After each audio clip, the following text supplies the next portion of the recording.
Selamat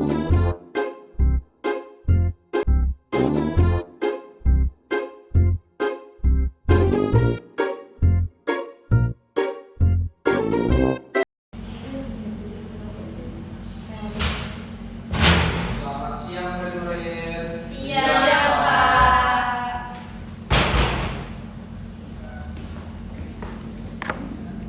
Gimana kabarnya siang hari ini? Kita kenapa kalau pelajaran sosiologi selalu dapat siang ya? Nah teman-teman kan ini kan udah siang hari ya, jadi semangatnya harus lebih double daripada pagi hari gitu kan. Soalnya teman-teman tadi kan juga habis menikmati MBG begitu. Ya apa enggak tadi? Iya, Pak. Menunya gimana? Enak-enak? Iya. Ada juga. Adanya. Nah, di sini ketika kita memulai pembelajaran itu, Bapak ada 3 kesepakatan yang wajib nanti murid-murid lakukan. Yang pertama itu ketika Bapak bertanya, murid-murid wajib menjawab. Nah, selanjutnya ketika Bapak menjelaskan, murid-murid wajib memperhatikan. Nah, yang terakhir di sini untuk mempermudah kita dalam berinteraksi, Bapak memanggil murid-murid sekalian dengan sebutan teman-teman begitu. Sepakat teman-teman? Sepakat. Baik. Di pembelajaran siang hari ini, khususnya di kelas 11 ya, itu kita akan belajar mengenai kelompok dan pengelompokan sosial begitu.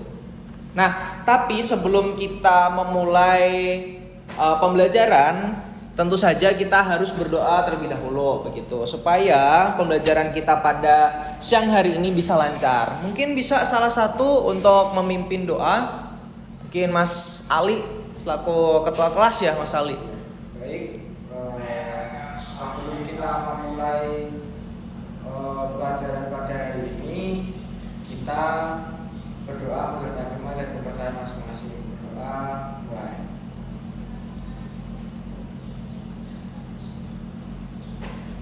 Berdoa cukupkan.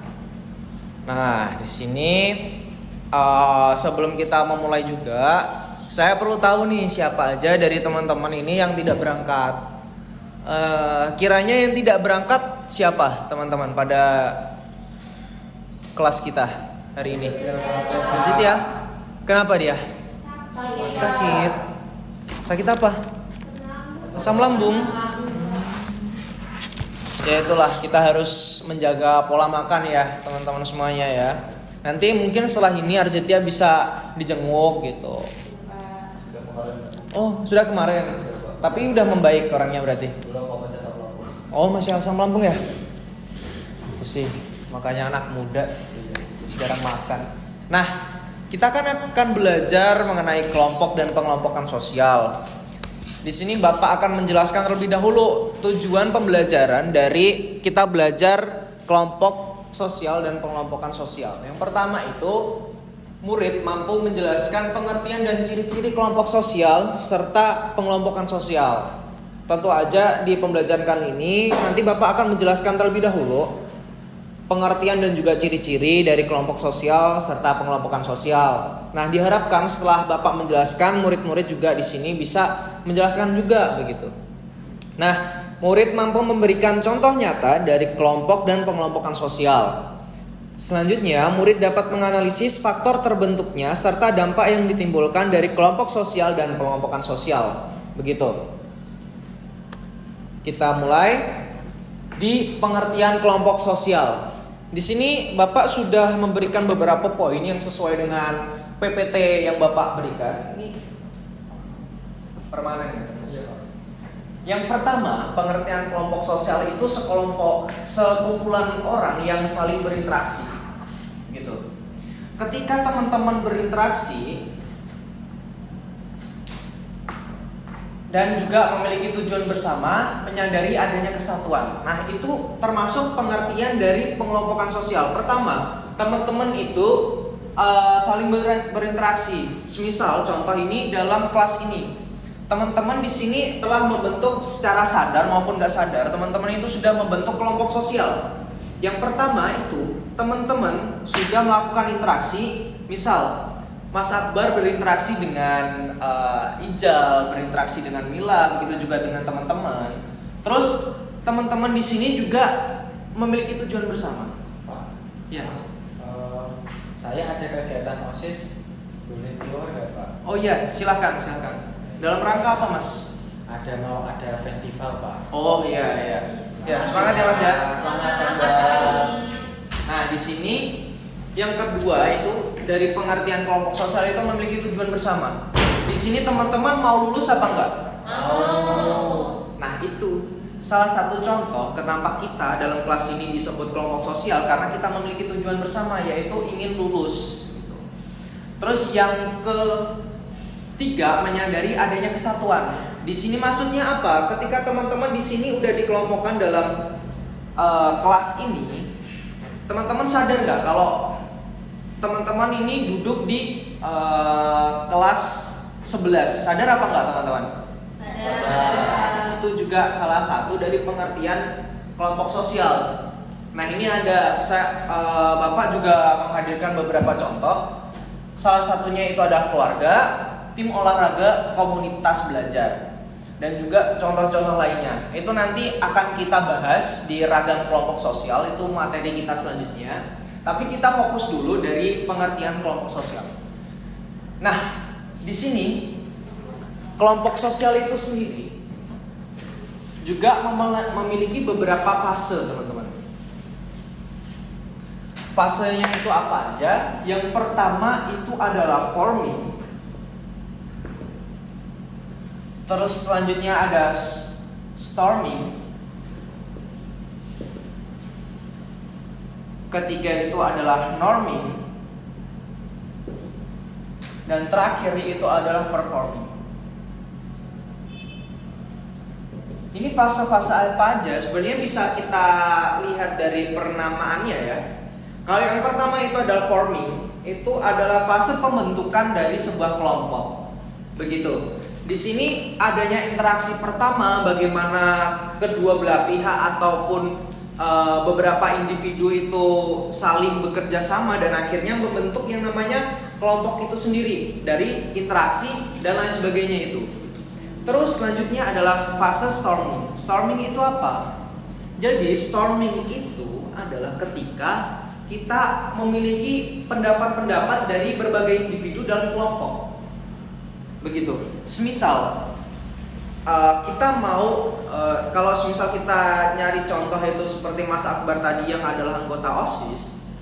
Begini, Mas Akbar tentu saja memiliki pendapat alangkah baiknya kita melakukan, semisal ya, alangkah baiknya kita melakukan kegiatan itu di bulan Agustus karena bertepatan dengan hari kebangsaan kita, gitu kan.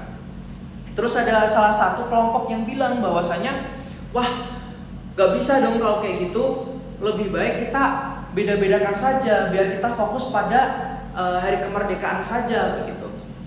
Nah, storming itu di sini juga rawan yang namanya konflik karena terdapat perbedaan-perbedaan pendapat itu sendiri, begitu.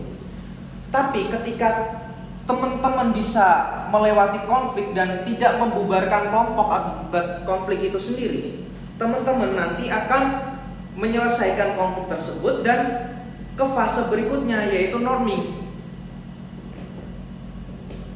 Nah, di norming ini adalah ketika teman-teman bisa saling menerima satu sama lain, begitu. Dan selanjutnya ketika saling menerima, kita bisa yang namanya performing. Performing ini adalah ketika kelompok sosial itu akhirnya berjalan bersama-sama untuk mencapai tujuan yang akan mereka kejar. Begitu. Dan ketika di sini emang ada 4 aja, tapi itu menurut Bruce itu bahwasanya ada 5 sebenarnya. Forming, storming, norming, dan adjourning. Adjourning itu adalah ketika fase storming ini itu konfliknya berkepanjangan. Yang harusnya itu membentuk norming itu malah membentuk adjourning.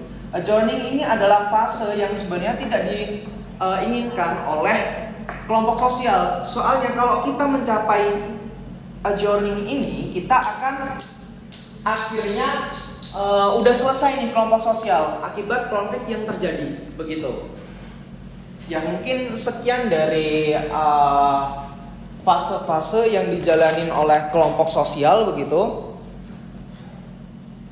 Terus selanjutnya ke pengelompokan sosial. Di sini pengelompokan sosial itu ada yang namanya klasifikasi individu dalam masyarakat berdasarkan ciri tertentu. Itu merupakan salah satu dari pengertian pengelompokan sosial. Perbedaannya kelompok sosial dan pengelompokan sosial itu menurut Bapak sendiri itu jelas begitu. Seperti yang dicontoh tadi, bahwasanya kelompok sosial itu terbentuk karena kesadaran kita. Tapi pengelompokan sosial itu klasifikasi individu berdasarkan pandangan dari masyarakat tertentu, begitu. Jadi itu tidak memerlukan yang namanya interaksi secara langsung. Contohnya apa? Teman-teman bisa ngasih contoh selain di atas ini nggak? Kira-kira?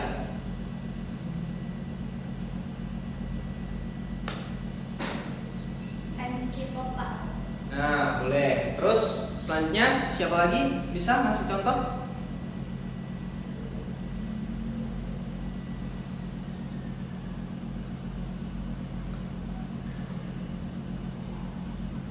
Tim olahraga, Pak. Ya, boleh. Nah, itu juga salah satu pengelompokan sosial yang didasari oleh mungkin hobi dan lain sebagainya yang terbentuk akibat bagaimana masyarakat itu melihat kita, begitu. Bagaimana masyarakat itu melihat individu-individu tertentu, begitu. Nah, ini ada perbedaan yang sudah Bapak jelaskan tadi. Yang pertama, kalau kelompok itu ada interaksi nyata. Kita di sini ya interaksi secara langsung, lain sebagainya, begitu. Terus punya tujuan bersama. Terus selanjutnya, kalau semisal pengelompokan sosial itu tidak harus ada yang namanya interaksi. Jadi ya udah, masyarakat memandang individu itu seperti apa, yaitu terjadinya pengelompokan sosial seperti ras, terus hobi dan lain sebagainya. Itu juga mempengaruhi yang namanya pengelompokan sosial. Dan itu hanya kategori, berbeda dengan kelompok sosial itu memiliki tujuan, tapi yang namanya pengelompokan sosial itu kategori, begitu. Nanti kita akan membahas mengenai pengelompokan sosial di materi selanjutnya, tentu aja. Nah, contohnya ini cukup relevan. Yang pertama itu adalah kalau semisal kelompok itu adalah tim basket, keluarga, maupun kelas kita yang termasuk kelompok sosial, karena kita juga berinteraksi dan memiliki tujuan bersama, ingin lulus, gitu kan.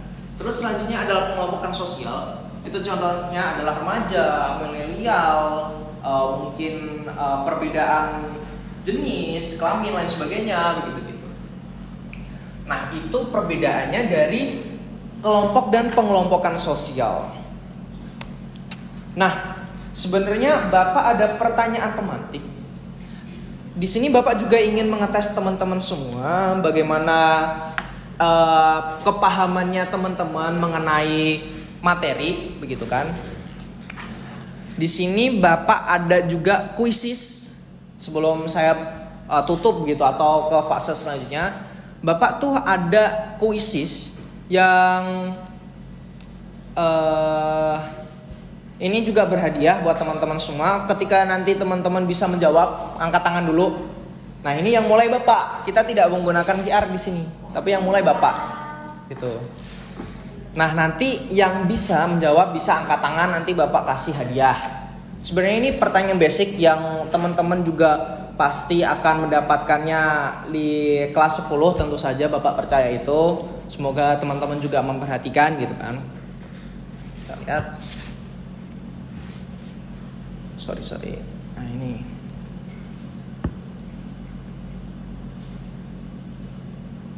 Nih, aku memiliki definisi sekelompok orang yang hidup bersama, saling berinteraksi dan memiliki aturan. Maka aku adalah Saya, Pak. Alika dulu. Apa Alika? Masyarakat, Pak. Kira-kira benar apa enggak teman-teman? Tuh. Nah, yuk kita coba lihat. Nah, benar, masyarakat. Nih ada meme.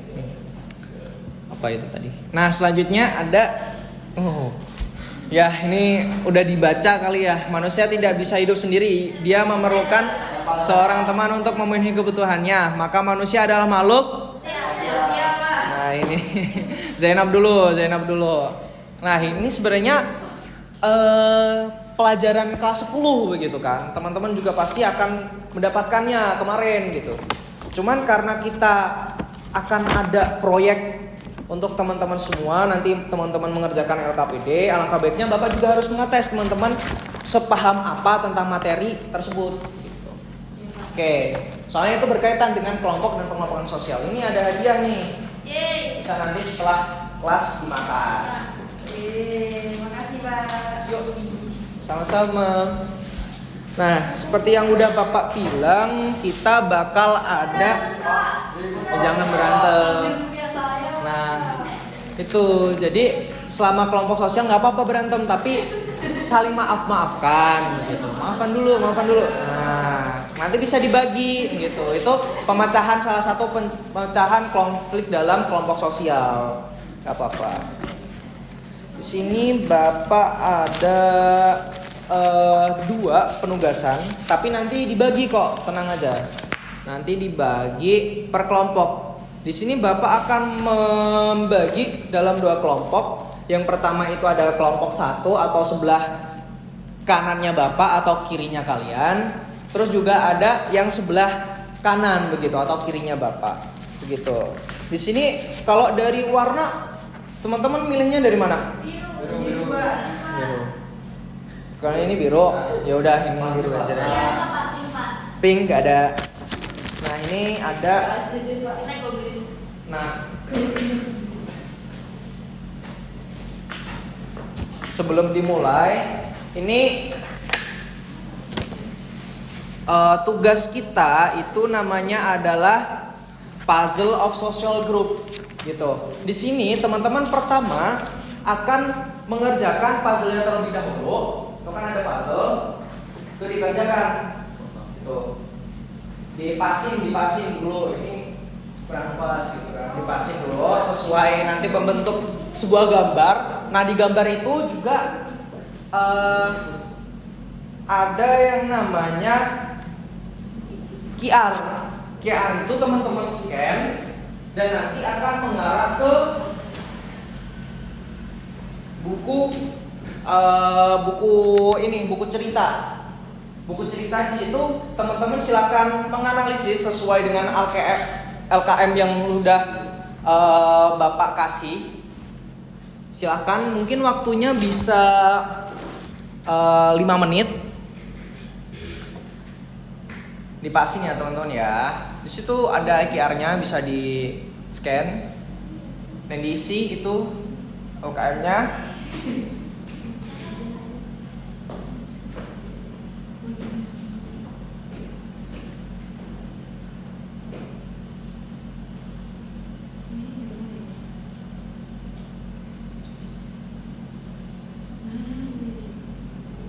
Juga merupakan salah satu dari fase kelompok sosial itu sendiri. Bagaimana teman-teman bisa solving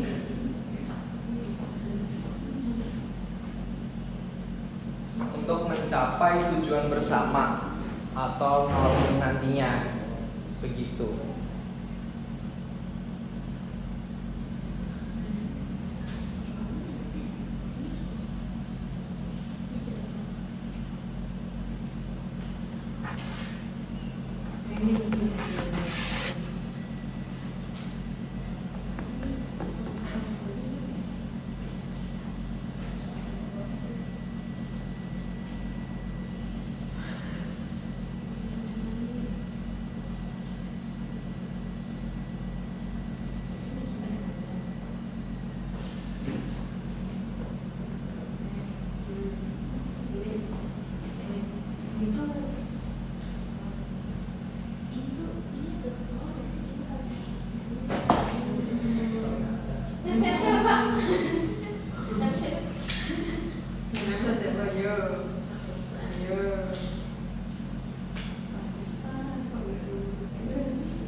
Jangan lupa sambil itu dikerjakan puzzle-nya.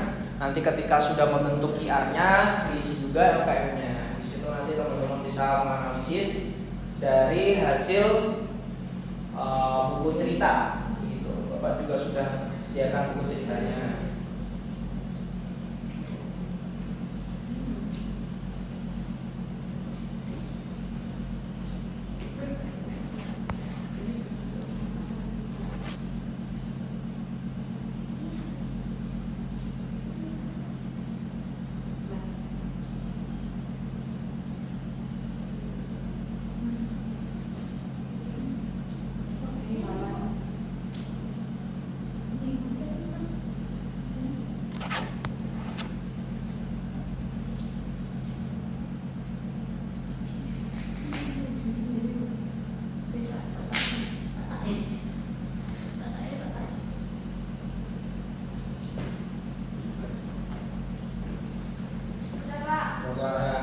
LKM-nya sudah diisi. Berapa?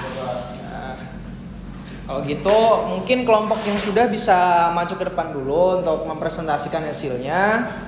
Maju semua Pak. Boleh maju semua nggak apa-apa. Yang satu bisa memegang Dibaca soalnya hasilnya. nggak? Apa? Dibaca soal. Boleh. Dia baca juga soalnya. Jadi soal yang pertama itu dari buku cerita Tim Labu di Rumah Hantu. Apa yang menyebabkan suatu individu membentuk kelompok? Jadi jawaban dari kelompok kita berdua yaitu dalam cerita Tim Labu di Rumah Hantu, setiap tokoh awalnya bertindak sendiri-sendiri dan tidak bisa keluar dari rumah hantu. Namun mereka akhirnya sadar bahwa untuk mencapai tujuan bersama, yaitu menemukan lilin ajaib dan keluar dari rumah hantu, mereka harus membentuk sebuah kelompok. Individu membentuk kelompok karena adanya rasa saling membutuhkan, adanya tujuan bersama, serta keyakinan bahwa bekerja sama akan lebih efektif daripada berjalan sendiri-sendiri. Oke. Untuk soal yang kedua yaitu mengapa di suatu kelompok harus terjalin dengan baik komunikasi dan gotong royong. Jawaban dari kami yaitu komunikasi dan gotong royong sangat penting dalam kelompok. Di dalam cerita, setiap anggota tim Labu hanya bisa menyelesaikan tantangan ketika mereka mau berbicara, mendengarkan, dan berbagi tugas. Komunikasi yang baik mencegah kesalahpahaman dan membuat setiap anggota tahu perannya. Gotong royong membuat pekerjaan terasa lebih ringan karena beban dibagi bersama. Tanpa komunikasi dan gotong royong, kelompok akan kacau, tidak terarah, dan sulit mencapai tujuan. Oke. Untuk soal yang terakhir, jika suatu kelompok tidak bekerja sama dengan baik, apa yang akan terjadi? Jawaban dari kami yaitu jika sebuah kelompok tidak bekerja sama, maka tujuan bersama sulit dicapai. Hal ini terlihat pada awal cerita. Ketika setiap anggota tim Labu bertindak sendiri-sendiri, ada yang lari, ada yang panik, ada yang diam, dan ada yang sibuk sendiri. Akibatnya mereka justru tersesat dan tidak menemukan jalan keluar. Artinya tanpa kerjasama yang baik, kelompok akan gagal. Anggota akan merasa takut dan saling menyalahkan, serta tujuan bersama tidak akan tercapai. Oke, nah itu dari buku cerita yang udah dipaparkan dari teman-teman kelompok kanan ataupun dari ini tadi, bahwasanya itu merupakan proses dari kelompok sosial Tim Labu dan Rumah Hantu untuk memecahkan bagaimana mereka bisa keluar dari rumah hantu itu dan mencari lilin ajaib gitu. Dengan cara apa tadi, Mbak? Bekerja sama, Bekerja sama. komunikasi dan bergotong royong. Nah, begitu.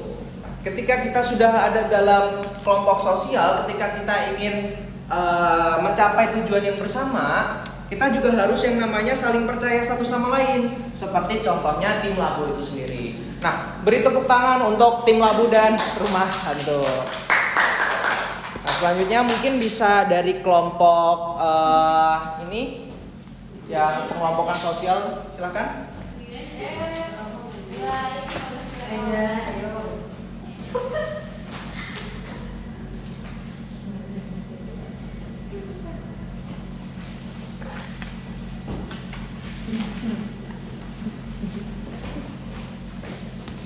Silakan.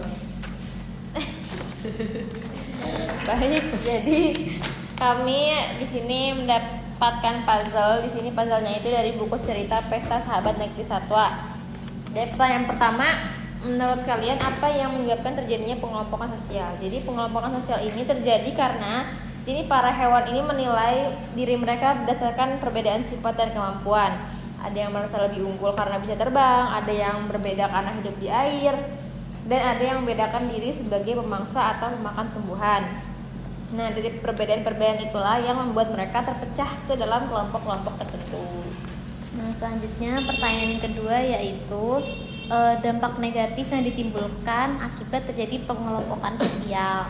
Dampak negatifnya itu adalah perpecahan dan pertentangan antar hewan. Mereka merasa kelompoknya lebih baik dibanding kelompok lain, sehingga terjadi persaingan dan saling merendahkan. Akibatnya, kehidupan di negeri satwa menjadi tidak harmonis dan suasana kebersamaan menjadi hilang. Kemudian untuk pertanyaan yang ketiga dari buku cerita Pesta Sahabat Negeri Satwa, menurut kalian untuk menanggulangi terjadinya konflik akibat pengelompokan sosial apa yang harus dilakukan? Dari kelompok kami yang harus dilakukan adalah mengingatkan bahwa perbedaan hanya sebatas kategori, bukan alasan untuk terpisah. Para hewan harus saling menghargai kelebihan masing-masing dan bekerja sama untuk tujuan bersama. Seperti yang dilakukan dalam pesta hutan, mereka menyalurkan kemampuan berbeda untuk satu acara meriah sehingga tercipta persatuan dan kelompok sosial baru yang harmonis. Nah, gitu. Di sini yang sudah dipaparkan oleh kelompok dari pengelompokan sosial itu ada yang Bapak garis bawahi. Yang pertama itu dampak negatif dari perbedaan ataupun dari pengelompokan sosial itu sendiri, yaitu adalah membeda-bedakan dan akhirnya perpecahan begitu. Nah, tapi yang namanya pengelompokan sosial itu sendiri itu juga yang membentuk namanya harmoni sosial. Ketika pengelompokan sosial ini sudah saling menerima satu sama lain, nanti akan menghasilkan yang namanya harmoni begitu. Beri tepuk tangan yang meriah juga buat pengelompokan sosial, bisa kembali ke tempatnya masing-masing. Nah, kita sudah sampai di penghujung kelas kita.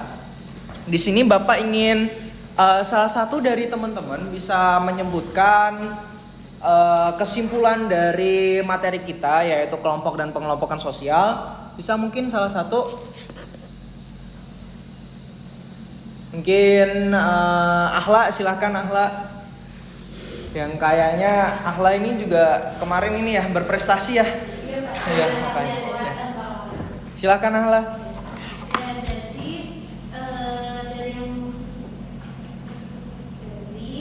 Itu adalah tentang kelompok dan pengelompokan sosial. Dari pengelompokan sosial ini kan banyak perbedaan-perbedaan itu dalam satu kelompok. Nah, nanti bisa menyebabkan perpecahan. Tapi untuk mengatasinya bisa dengan saling bekerja sama seperti tadi yang di kelompok satunya. Ya. Bersama untuk menyelesaikan masalah. Oke. Ya, mungkin bisa salah satu meng-highlight tentang kelompok sosial. Tadi kan juga sudah Mbak Ahla memiliki pendapat mengenai pengelompokan sosial itu seperti apa. Mungkin dari kelompok yang sudah tadi memaparkan kelompok sosial bisa juga. Iya, silakan. Jadi untuk kelompok sosial sendiri pengertiannya adalah suatu individu yang berkelompok dan berinteraksi. Ya, benar. Kalau pengelompokan sosial itu seperti yang udah tadi dikatakan oleh Mbak Hala, itu tidak terikat antara yang namanya interaksi. Jadi itu memang hasil dari bagaimana masyarakat melihat suatu individu begitu. Klasifikasi yang terbentuk oleh individu. Tapi benar juga yang udah disebutkan oleh Mbak Mila bahwasanya kelompok sosial itu adalah sekelompokan orang yang saling berinteraksi dan memiliki tujuan bersama begitu. Mari kita beri tepuk tangan untuk kedua teman kita. Nah, mungkin sekian ya dari Bapak ya. Kita selanjutnya akan belajar lebih lanjut mengenai kelompok sosial, mulai dari ragam kelompok sosial ataupun nanti kita membahas tentang pengelompokan sosial dan sebagainya. Mungkin sekian dari Bapak. Bisa ditutup dulu mungkin dari ketua kelas tadi. Baik, untuk mengakhiri pertemuan kita pada siang hari ini, alangkah baiknya kita berdoa dulu. Berdoa selesai. Ya, sekian dari Bapak. Assalamualaikum warahmatullahi wabarakatuh. Terima kasih, Pak. Ya, sama-sama.